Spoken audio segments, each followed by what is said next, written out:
Good evening. It's good to see each and every one of you here tonight. I know this was sort of sudden, but I'm glad that you came out. My name is Ronnie Thompson. I'm the supervisor of the Boone District, and I want to welcome you to the meeting tonight. When Bill Brush and John Lipscomb called the other day and asked to see if we could get this room to facilitate, they put together a program for us tonight dealing with the tax and with the county government with our budget. As most of you are aware, tomorrow night is the public hearing in reference to the budget. Be at the middle school. We'll have a board meeting tomorrow. It starts at 3:30. And then the public hearing tomorrow night will be at 7 o'clock. It'll be at the middle school. I encourage each and every one of you to come. If you have a concern or a thought and you'd like to express that, please feel free to do so. Sign the register before, and everyone will get their time to talk there and express their concerns. Bill and John will come and they will bring the presentation that they put together for tonight. And then after it's over with, we'll have a time for questions and comments. If any of you is interested, I have my budget books up here. One of them's for the county and one's for the school. And if you'd like to look at them, there they are. We're going to be discussing the budget. This year our budget is approximately $120 million. It's like $120.8 million to be precise. But that's what we're going to talk about tonight. And where Franklin County, in your eyes, is going, where you'd like to see it go. And so hopefully we'll have more of these meetings as time goes along. John, Bill, y'all come. This is John Lipscomb, Bill Brush. They will come and present tonight. Thank you. Thank you, Renee. Go ahead and flip the slides for me.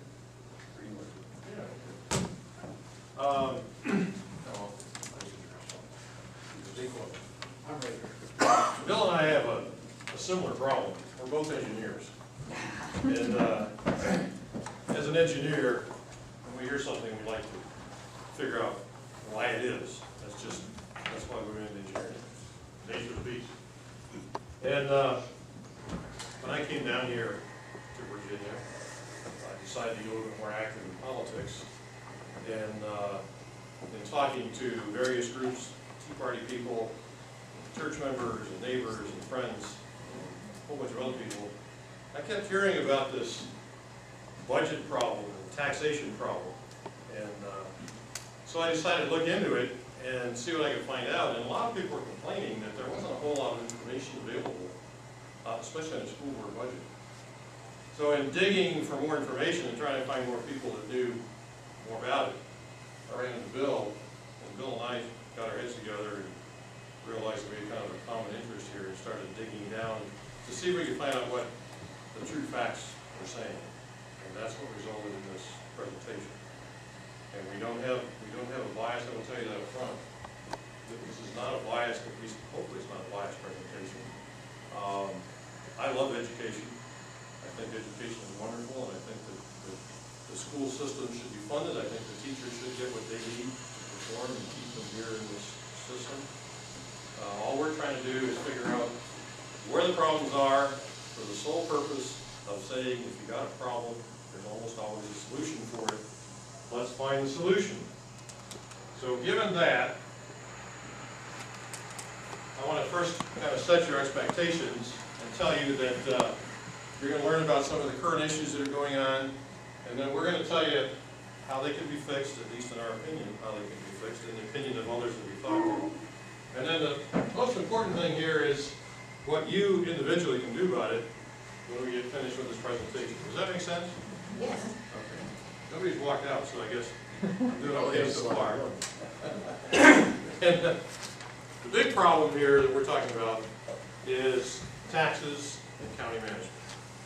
What are we going to do looking at the conditions that we see today where costs are going up, and this I took right out of the county presentation. The Commonwealth Attorney is up almost 50%. The social services are up 45% roughly. Sheriff is up 25%. Even the clerk of the court is up over 20%.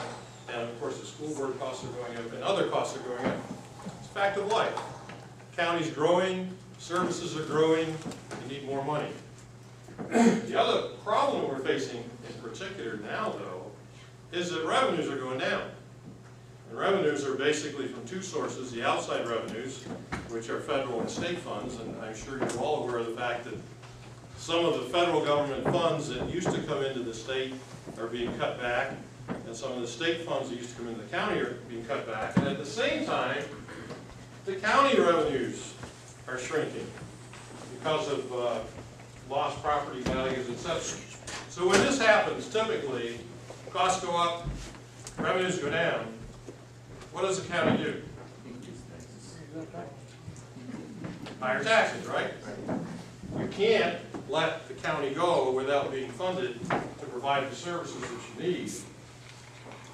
So you have to do something. And just to take a quick look at this property tax reassessment, because that's going to cause taxes to change even more. Smith Mountain Lake provides historically about 65%, give or take, of all the tax revenues that come into the county. But Smith Mountain Lake, because they had a dramatic increase in property values, their property values are now dropping faster than the rest of the county. Does that make sense? The rest of the county, I've been told by the county folks that are working on the reassessment, is that the rest of the county, give or take some areas, let's say, I don't know, the out county, whatever, other than Smith Mountain Lake, has remained fairly stable.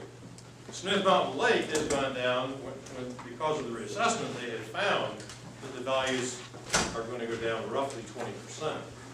So if you got 65% of your taxes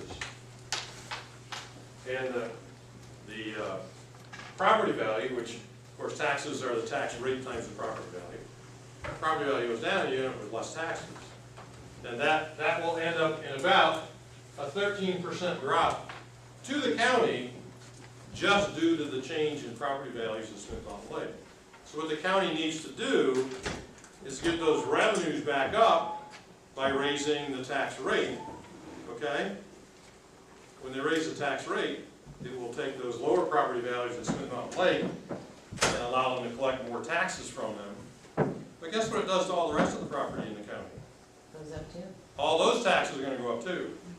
So now, in the past, a lot of people outside of Smith Mountain Lake used to say, I'm not that concerned because there's a lot of money in Smith Mountain Lake and the property values are high, and we're going to get most of our taxes there. They're going to suffer most of the burden.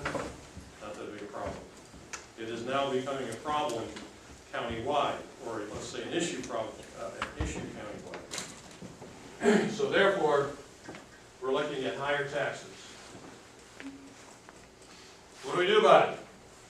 Well, you can kind of let things go as they are, and that's not a real good solution because then taxes will continue going up because, you know, if there isn't a significant change somewhere, trend lines will tell you that the trend will continue pretty much the way it is unless something changes. And the thing that we are looking at, Bill and I are looking at, trying to change is to change the spending habits so that as costs go up, we can try and control taxes as much as possible. Again, taxes are going to go up. It's a fact of life. We're going to try and minimize the effect of that. But how do you change spending? Well, first of all, you need to improve management. And when I say improve management, management needs to figure out how they can do things more efficiently, because then you can basically get a bigger bang for your buck, right? That's what efficiency is all about. You can lower costs and at the same time improve performance. So that's what we're looking for. And if you're going to do that, you might as well start by looking at what they call the low-hanging fruit, right? Where you can get your biggest bang for your effort.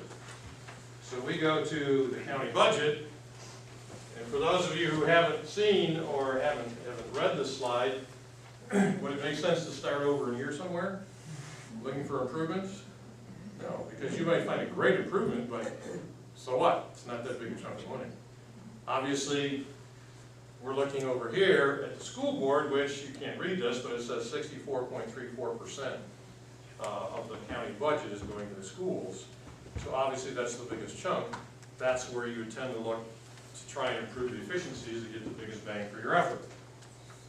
So we're going to be talking about, and in fact, Bill has been looking at for a while now how the school budget is made up and how the spending occurs. There are three factors. One is the requested budget, what's the school asking for, and what are they saying they need, and that's based on historical trends, you know, that 5 years ago, 4 years ago, 3 years ago. Again, trend line analysis will tell you that if nothing significantly changes in the system, what you spend next year is going to be approximately what you spend this year, right? Plus or minus any changes. Inflation being one of those changes, but inflation isn't that high right now.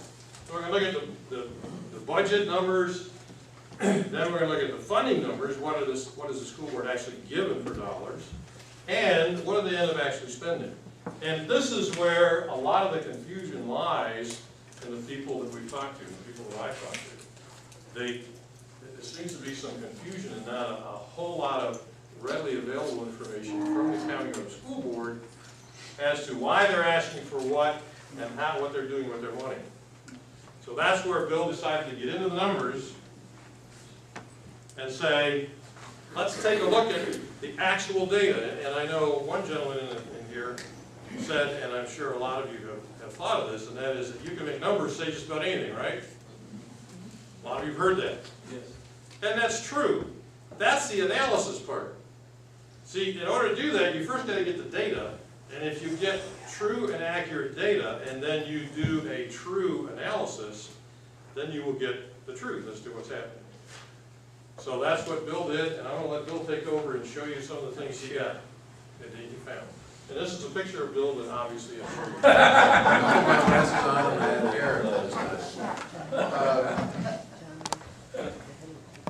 This whole presentation is designed to get you interested and to take action, as John pointed out.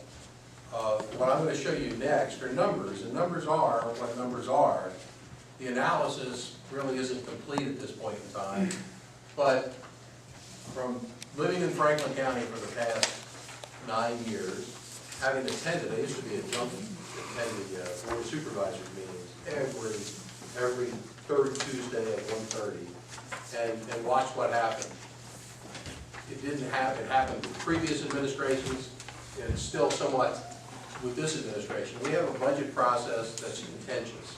I mean, we're competing for limited dollars, and I think it's one county, it's one budget, and we need to allocate things accordingly that way. That way we need to see what's in all the budgets and understand how things are allocated. Fortunately, I don't make those decisions. That's left to supervisors to make those decisions. It's left to the schools to advocate for the schools. Also, one thing I want to say up front here is this would be a totally different presentation if we were about to say if we had a terrible school system in Franklin County, one that was failing our students, one that was failing our population. That's not the case. We have a really good school system here. We're pretty efficient. Measured across Virginia, our schools compare as well as, and do better than many schools in Fairfax County. We get a lot of bang for the buck. But that's good today. Knowing that revenues are going down in the future, it's not so good. It's not so good for tomorrow. I mean, we need to be concerned about that. The funding process, when I say it's broken, what I mean by that, I guess, is another way to say that is I don't think everyone has an appreciation, either on our board of supervisors nor on the school board, as to how things are allocated and why things are allocated the way they are. That's my opinion. Spending process is not exactly transparent. Now, I wouldn't expect that everybody wants to know what dollar was spent on what, last Tuesday. But there are times when you put a budget together that you want to analyze what you've expended so far so that you can use that as a forecast to see what you've got left to spend. And I'll talk a little bit about that more. So, let's get into some graphs. I'm going to try to stay away from absolute numbers, but if you have questions, I'll be happy to answer them. This is a chart.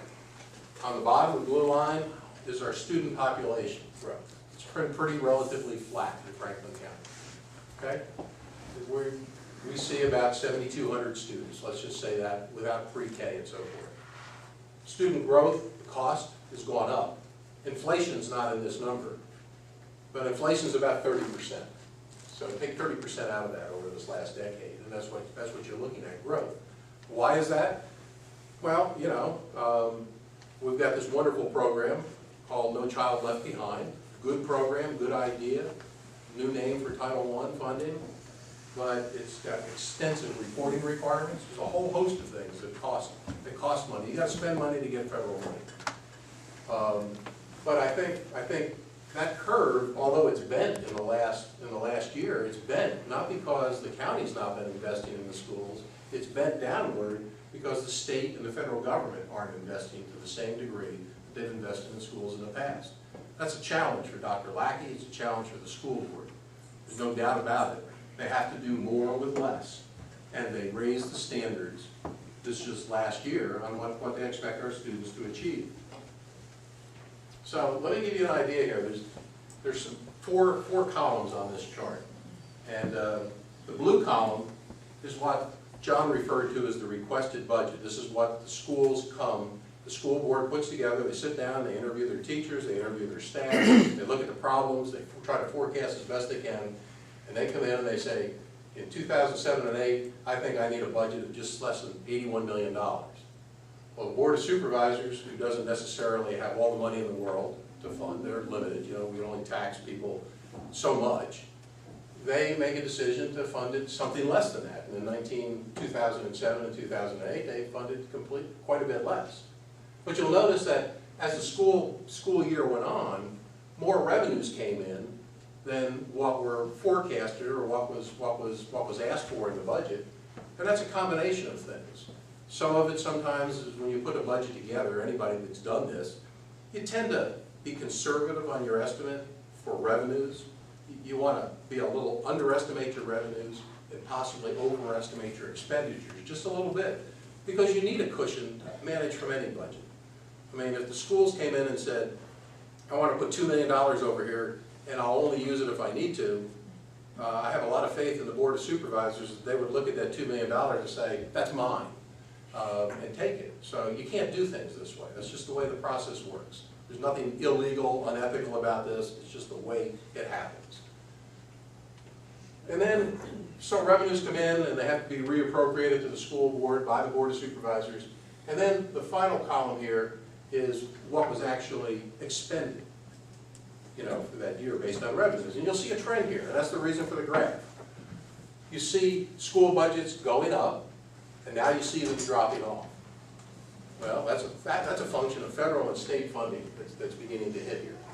You'll see that we usually have more revenues available to us during the year than what we originally forecast. But you'll also note on every one of these charts that the schools never spend all their revenues that's available to them. A couple of reasons. I mean, you don't want to overspend. If you overspend, that's a problem. That's a problem for the school board. It's a problem for the superintendent of schools. You can't do that. You'll be found in dereliction of duty. You've missed your fiduciary responsibilities. And I don't know if that's a felony or a misdemeanor, but you don't want to be in that position. So the schools do everything they can do to make sure they don't expend more than what they do, than what they're allowed. You get out in 2011, and although 2010 and 11 is not complete yet, the school year completes in June, you'll notice that we did get a bunch more revenue in than what we anticipated. The supervisors did the same thing. Schools asked for this amount of money, they were funded this amount. We have an estimate right now, and this is a pretty good estimate of what the revenues are available to the schools that year. And I've got a pretty good idea, I think, although the schools probably disagree with me somewhat, on where they're going to finish out, what their actual expenditures are going to be. That's an estimate. That estimate word ought to be over here in the purple column. So you can see a trend, and you can see the trend is down. And you can see the trend in funding is down, and you can see that there's challenges that we have to face. You know, schools, it's all about, you know, you'll hear these comments, it's all about the children. Well, it truly is. It's all about instruction in the classroom, because that's where the differences are made. And there's a lot of the support staff that needs to support that to make that happen. But in these years, you can see in instruction, the budget request is more than what's been allocated in every case, and we don't spend all of the instruction funds. Yet we do come out with good test scores. Our test scores are pretty much level, maybe improving in some areas. Our graduation rates, depending on how you measure them, are something to be proud of. I think it's 88% if you use the Virginia method of calculating graduation, which is nothing to sneeze at, considering there's many schools in the Northeast that don't even make 50%. So, you know, we've got a good school system. But I want you to see that we don't necessarily expend everything on education that's available for education. And there's been times in the past, and I'll be frank about this, where the Board of Supervisors have been criticized for underfunding the schools and hurting the students. Well, if you've got that amount of money to spend and you don't spend it, it's not a Board of Supervisors issue. It's an administration issue, and there's good reasons to do this in many cases, but sometimes it's not all that obvious.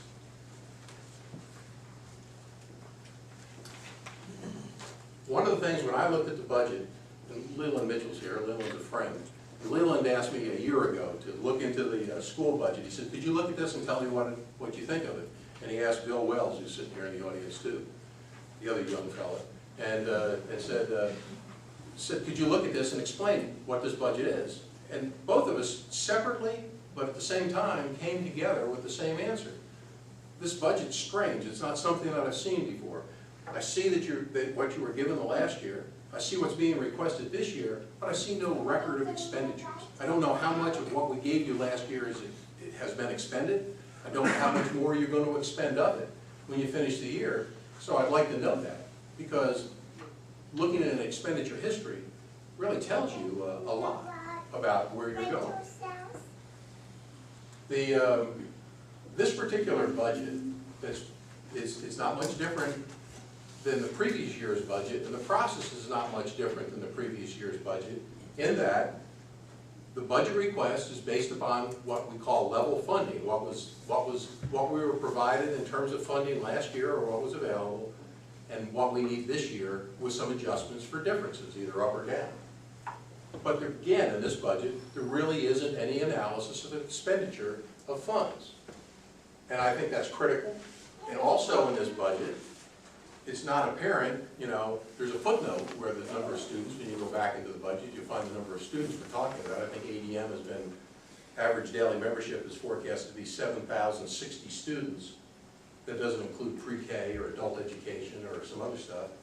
But there's no mention of the number of staff that's going to be paid for with this budget to train those students. And that's something that's very lacking. That's a basis of estimate. That's when you say, I'm going to spend $20 million on this item. Most budgets that I'm familiar with expressly detail what that accounts for, what you're getting for that when you do it. So I spent some time this year. Actually, the analysis was straightforward and simple, and I want to make sure everybody understands it. It's not rocket science. It's straightforward. It's something everybody does with their own budget. I looked at what the original budget request was for the schools, $78.5 million, okay? And the revised budget, what the supervisors actually funded, was $77 million, but during the course of the year, they added additional funds to it, so it got to the point of $82,440,000 in funding available to the schools this year. That's what this red line is. So Dr. Lackey agreed to allow me access through the county to look at the expenditures per month of what the actual expenditures were that are recorded in the ledger. And I went to the ledger and I looked at, for all of the, I don't know exactly how many line items, but there's a bunch. In this budget, there's probably 1,500 line items in this budget in an Excel sheet that can be dumped in an Excel sheet that covers everything from materials to students to gas prices to everything. It's a very comprehensive budget, okay? It's complete, I guess I would say. It's a very complete budget. And I looked at that, and I looked at expenditures per month. You know, from July 1st all the way through to the end of March now. We have those numbers in. And we looked at those numbers, and I looked at the last 6 months, actually, of the budget. Maybe not the last 6 months. I looked between September and February to see what the average amount of expenditure was that the schools were spending each of those months. and calculated that to be about $6.5 to $6.9 million.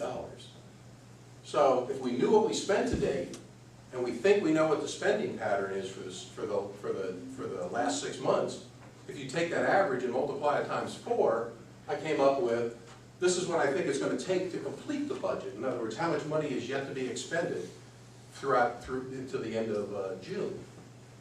When you add those two together, that now becomes the estimate at complete. This is where the schools are going to finish this year, or projected to finish with this simplistic analysis technique, and where the difference between the height of that column and this column is that black surplus. And you say, well, geez, that doesn't appear to be much of a problem. It's, in a percentage-wise, it really isn't all that much. But let's put it in a different perspective. And let's look at this trend pattern. This trend pattern here shows what expenditures from the previous years were then reallocated in the new year by the Board of Supervisors to the schools. Starting back in 2007 and 8, money that existed that went unspent.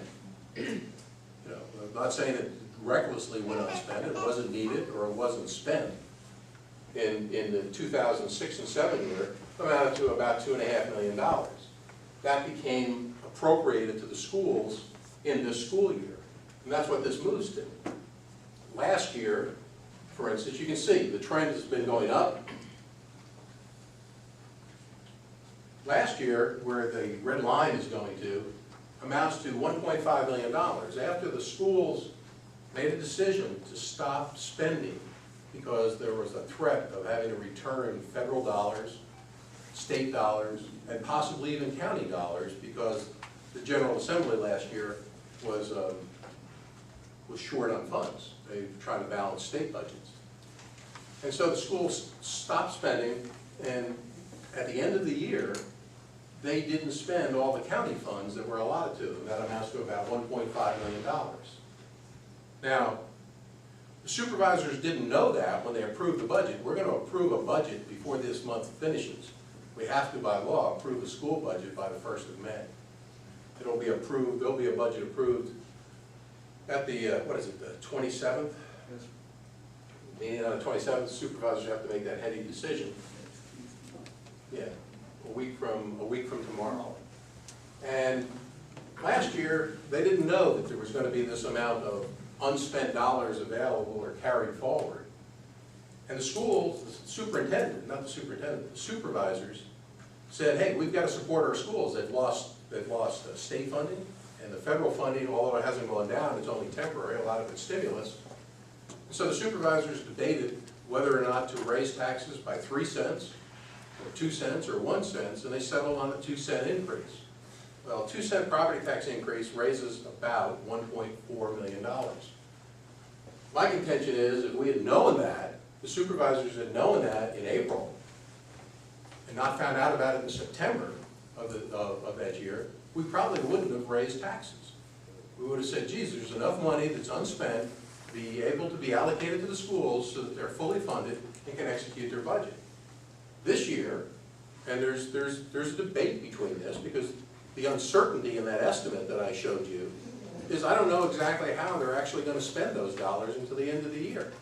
That's something that you have to track and follow. I have an estimate, but there's uncertainty. We could spend a lot more in certain areas or spend less. But right now, my estimate is this is around $5 million we're looking at. And it's not a surprise that there's a large amount of money every year unspent in the budget. This has been a trend for a long time. So this is not a unique year. And the question is how much of this year's budget is going to go unspent, and does the county really have a handle on that when it makes this budget decision? And I'll tell you right now, no. The supervisors don't have a clue as to where the schools are going to finish. They're confused. On one hand, they're seeing this analysis that I've done and said it could be $5 or $6 million. $5 million if you're not looking at facilities that they could underrun. And they've got an estimate from the schools saying, we don't think it's anywhere near close to that. We think it's between $200,000 and $500,000, or if you pick a point in between, maybe $350,000. That's a huge difference. And that would be confusing. I believe the numbers that I've used are the numbers, that's what's actually expended. And I have a basis to support that I believe we're closer to this than we are to $350,000. We won't know that answer until July, but we will know it on July 1st. So, I guess, I believe we have a problem here. I believe we need to start addressing these underruns earlier rather than after the fact, after the budget's been approved, so that we can see if we can use that money more efficiently for the schools. First of all, the schools need to invest in teachers and students and facilities to a degree. And that's important. But this budget that's presented this year, there's no increase for teacher salaries, then? Okay, there hasn't been an increase in a budget for teacher salaries in 3 years. Now, how long can you continue to do that before you start to lose your good people? Okay, you've all worked for all your life. If you want to lose people, that's a good way. Don't give them a raise, they'll leave. But when the good ones leave, that's a problem. It's not in their budget. However, there is a request to the supervisors to fund additional money to pay for that, those raises. I'm in favor of teachers' raises. There's probably people in here that say, oh, geez, you're just a spendthrift. I said, no, you've got to reward your people. That's where it makes the difference. So, John, you're gonna take over here and finish it. Okay. Thank you, Bill. Thank you. The problem is, there are all these opportunities that Bill has identified in terms of money left over from the budget. And in addition to that, there are opportunities for improving the efficiency of operations in the school systems. And again, from what I've heard, a little bit of my own experience, but a lot of from what I've heard, people try and talk to the county, the board of supervisors, the school board, school superintendent, and talk about, let's look at some of these programs and see what we can do to change what's going on, to improve what's going on, not just change it, but improve it. In a lot of cases, I hear, again from my own experience, and I hear from others, that they're just not getting listened to.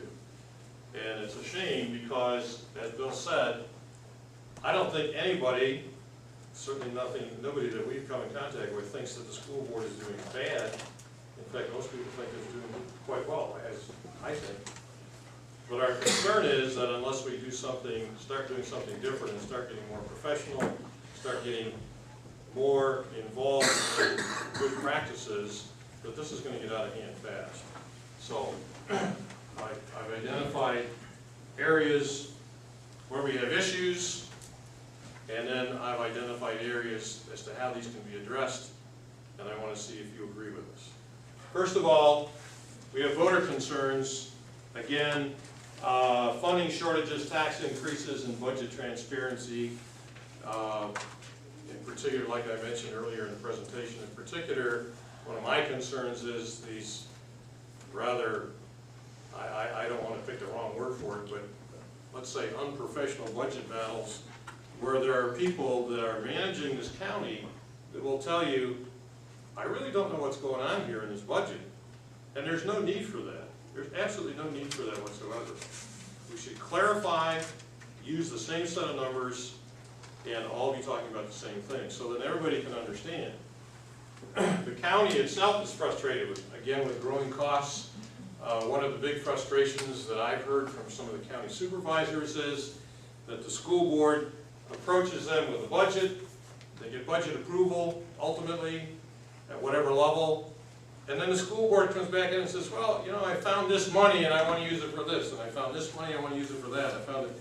You can see the school board coming back in with 2 and 3 different additional requests for funds, and there's really no reason for that, or at least there's no need for that. You should be able to plan a school board budget and plan it correctly, forecast your costs. Obviously, things are going to happen that you don't expect, and that's what contingencies are all about. That's what insurance is all about, in one form or another. The schools themselves have got to be very frustrated. The school board, the teachers, everybody in the schools. Again, it's the same old story. let's do more with less, completing financial and quality goals here. And that's not easy to live with. Teachers and employees, I'm sure, are frustrated. I've heard some of those frustrations. Just because we're running out of money, or we have less money to work with, not running out, but have less money to work with, nobody's saying, well, you can slack off. You know, there's still growing demand for performance. But as Bill mentioned, stagnant pay, I understand that the last couple of steps, the annual step increases in teacher salaries have not been paid. Perhaps at least equally as important, if not more, I've also heard that professional development funds have been cut back. At what level, I don't know. But that's certainly not a good thing if you expect to keep your school system performing and your teachers performing well. And finally, of course, parents and students are always concerned that their kids are going to get a good education. They're concerned about the extracurricular activities, whether or not their students are being prepared adequately for the job market if they decide to go into the job market directly out of high school, or they want to make sure that they're going to get accepted at good universities, you know, Virginia Tech, University of Virginia, University of Michigan. Now, why did I say that? They did get a new coach, incidentally, so they may learn how to play football again. But there are concerns all around. And just addressing these concerns, here's a list of 8 different ways or things that could be addressed and implemented in some form or another to help make improvements now and in the long term to address those issues that we've been talking about. And right at the top is use good numbers, accurate numbers, use a good accounting system, get the specific data, and build your budgets from last year's actual spending performance so we can see what has been spent, and then from there, add and subtract as necessary. Make sure that information is on a timely basis. Make sure that it's all inclusive. No more of this, you know, well, this budget includes this, but now I'm talking about a budget, but it doesn't include that, and oh, then I got another budget and it includes this, and about that time, everybody's head is spinning. So use one comprehensive budget. When you report it, if you have it in different sections, report it all out on every budget you're talking about, so everybody understands what the budget is that you're talking about. Simplify the annual budget process. If you've got good data going in and you've got good criteria, here's how we're going to do it, and agree to that, then it should just be a matter of, it's a pretty simple thing to do. And that's what businesses do all the time. Businesses have been doing that for over probably thousands of years. You know, this is not, again, rocket science. This is just simple accounting and good budgetary and spending control processes. Implement monthly spending performance reports. Instead of waiting to the end of the year and saying, oh my gosh, look what we spent. Report it every month. And report variance to your budget every month, so you know whether you're improving or going down. I mean, just imagine in your personal life if you balanced your checkbook once a year. It'd be a disaster, wouldn't it? There's no reason on God's green earth why the school board can't report out a monthly spending status and say, here's our budget, here's our spending, here's our variance, we're a little bit above, a little bit below, and from that you can project how you're going to look at the end of the year. And every month as you get closer to the end of the year, that information gets better, doesn't it? Because now you've got more history behind you, and you can really focus in on how that annual budget or that annual spending is going to look. Implement quality performance metrics. If we get the budgeting and spending and the accounting issues resolved, then the next thing we want to do before we start looking at ways to change the system is we want to make sure that if we make a change, that we don't screw up the education, right? So we find ways of establishing good criteria, and I'm not talking just about federal or state mandated student scores. Those are important, I'm not saying they're not. But let's work to find some really good measures, like of how many students that applied to UVA were accepted, how many students that applied to Virginia Tech were accepted, how many students that started in the school system in kindergarten actually graduated from high school, things like that. And I'm not an educator, and I'm not claiming to be, but I know there are plenty of people in our system that can work together and come up with all the standards we need. Let's just implement them and document them, and then gather the data and report them out so we can make sure that whatever we're doing right by the education, which is what the object of the school system is. Does that make sense? Yeah. Okay. Then we start looking at opportunities for improvements, and there are plenty out there. I have worked with companies for 35 years. That's what I do as a consultant. And I've gone into companies and found ways to improve. Taking as much as even 10% of the cost out of some operations is not off the board. You're not going to find it all the time, but you can certainly find that. Just to give you one quick example, I'm working with an aluminum company that makes that thin aluminum that you stamp out beer cans and Coke cans and all that with. They start out with an ingot and it ends up 3.5 miles long in a roll that's about 6-7 feet wide. And then they ship these huge rolls off to the can manufacturer and they stamp out the cans. You get one little mistake in one of those lines where this aluminum is shooting through, and it wads up to a size that will fill this room in a matter of seconds. You know what I mean? It's going that fast. And there was and every time that happened, it was $27,000 way back 15 years ago. I can't imagine what it costs today. And every time that happened, with very few exceptions, it was because of a bolt connecting a drive shaft to part of that process that would fail. And the only reason it would fail is because it wasn't part of their maintenance procedure to change out that bolt. And it just blew my mind how many years they suffered this failure and these $27,000 costs, not realizing it was the lack of maintenance on that bolt that caused it. Again, that's very exceptional. That's very exceptional. But there are improvements to be had that will make a difference. The other thing is consolidation. And I'm going to say something here, and I will admit right up front, I don't know what I'm talking about. But it looks to me as an outsider, and if I'm wrong, I'll stand corrected, but it looks to me as an outsider that if you have something like an organization within the county that's responsible for buildings and maintenance, they have all sorts of buildings for their vehicles and for the government buildings and the courthouses and who knows what all.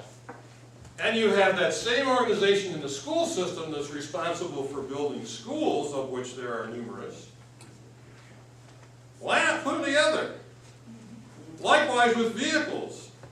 Police cars, sheriff's cars, all sorts of county vehicles, school buses, school vans, school cars. Same thing with financing. Accounting. You know, it seems to me there may be, and again, there may be, I don't know, I haven't studied it, but there may be chances for improvements in consolidation to get the cost benefits of that. And finally, and this may be the most important bullet on this sheet, let's get into rewarding people. You know, we've set up the system that can track the benefits if we do this.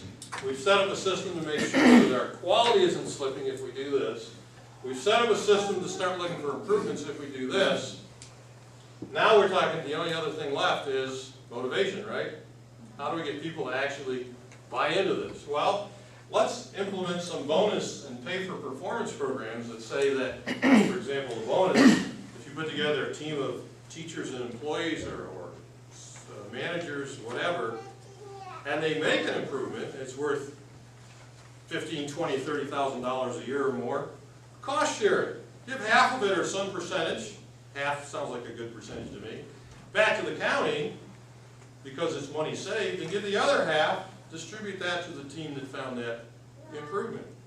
Again, standard business practices. That happens all the time in industry. And you wouldn't believe what people will do if they can find, a lot of people know where all of the skeletons are hidden in industry, as far as the processes. I'm not talking politics. And they'll say, well, sure, you know, I can do this and they'll fix that, and all of a sudden they're $10,000 richer. They'll do that every day if they get a chance. But you have to have the system that will track that and hang on to it. And finally, let's put the pay steps and cost of living and anything else that's necessary back right in the budget process. And I, for one, am against the proposed bonuses to the teachers and county employees, and not in any way because they don't deserve a pay increase. That's actually not mine to say, but what I would say is that they certainly have to be competitive with the rest of the counties in Virginia. But if there is a program to give them pay increases and also cost of living, then let's make that a part of the budget process and something we can't violate so we can hang on to these good teachers. Does that make sense? Okay, and we'll have to pay for it. And at some point, we'll run out of improvements, and we'll have to have more taxes. But you have to have more taxes anyway. So let's pay more taxes to the best and hang on to them. And then finally, post all this on the website, on the county website. You know, we have, I have been amazed at the sophistication of the website in little Franklin County in Virginia. It's really sophisticated. Let's use it, and let's report all this stuff out, so we can say, hey, look at all the great things we've done. You know, we've done it. But, believe it or not, whether we do this or not, you all hold the key to the success of these ideas. Because nothing's going to happen unless you insist on it. Does that make sense? Mm-hmm. You are the county. And if you don't insist on it, then the county will continue going pretty much as it has, because that's the way it's always done it. And nobody likes change. But you can insist on change. So, you're going to walk out of here tonight with some kind of a response to this presentation. One response is, well, it's really not happening what Bill and I have been talking about. It's not true. We're a bunch of alarmists. Write us off. Forget about it. Go home. Have dinner. You can do that. I don't think you will. I wouldn't be here if I thought that would happen. What's another thing you can do? You can say, yeah, they're right. We do have problems. And we do have solutions. Ain't it awful? But I just don't have time. I'm busy and let somebody else do it. Well, you know what? Somebody else isn't going to do it. You got to get involved yourself to make it happen. The third attitude is throw the bums out. I can't tell you how many times I've heard it. Just throw them out. Vote somebody else in office. Well, you know, in some cases, that may be necessary. I'm not saying it's not. You get people holding jobs, public office, industry, whatever it is. Some of them are really, really good. You know, the old 80-20 rule is almost inviolate here. About 80% of the people are pretty good people, and they do a pretty good job. And about 10% of them up at the upper end are really outstanding, right? They really do a great job. And about 10% of them really shouldn't be there, for whatever reason. There's a whole bunch of different reasons, and a lot of times it's not even their fault. They just shouldn't be there. So throw the bums out will work in some cases, but if you take the new bums and you put them into the same old process, you're going to get pretty much the same results, aren't you? In fact, one of my favorite definitions is the definition of insanity. What's the definition of insanity? That you see it all the time in business. You keep doing the same thing, right? You keep doing the same thing year after year after, and you expect better results. You're not going to get it unless you change the system. So, I know what most of you are going to do. You're going to do these two. You're going to decide, let's work together in some way to support the county and the school board in their desire, should they decide that they want to do some of this stuff. And we'll do whatever we can to help them, so that we can work together and go from not just good, but from good to great. And here's exactly what you need to do. I know you've been waiting for this slide. Because it's the last slide? No, because there's good information. First of all, you want to attend the county and school board meetings. I'm sad to say that we have attended some of those meetings. We certainly haven't attended as many as we should, but we've attended some. And I've seen in a county with a population of Franklin, I don't know, what's Franklin County population? 58,000. Pardon? 58,000. 58,000 people. And there's a big school board meeting talking about budget stuff, and 9 people show up. Isn't that impressive? We should have a lot more people showing up at the meetings. And the first one you might want to consider going to is the one tomorrow night, because they'll be talking about this stuff.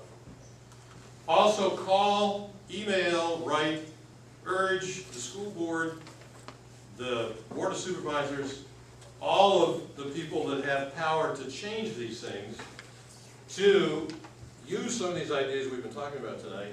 Transparent budgeting methods is probably the top of the list because that's where most of the confusion arises. And most of the animosity and the, well, you know, well, I didn't say that and you didn't say that and whatever. It doesn't have to be that way. It can be very clear. So urge them to start out maybe in that area and then introduce these performance improvement programs and really make this county shine, not only because of good performance, but also, again, because we know we're going to have tax increases. You can't avoid that. But let's try and control those and make them reasonable and make them, and get the big bang for our buck. Also, obviously, get involved politically. Again, my wife and I did not get involved in politics very little before we moved into Franklin County. And, you know, who knows, changing times, changing events. We're more involved and we're hoping for positive change. And you can too. In fact, it's only the people that can make change. So get involved in the upcoming November elections. And if you find some bums you think that should be thrown out, well, then work to get them thrown out. And if you find some people that are doing a really good job, then work hard to keep them in office. And another thing you can do is look around your community, look around your neighbors, your church, your schools, wherever you go, and see if you find people that you think would be good members of the school board or the board of supervisors, and recommend them. Recommend them to your political party, recommend them to the Tea Party, recommend them to some organization that can take that information and run with it. Because there are probably a lot of good people out there, maybe some of them have never really thought about it. But if you mention it to them, they may say, you know, that's a good point. Let's do that. Or I'll give it a try. Thank you. That's the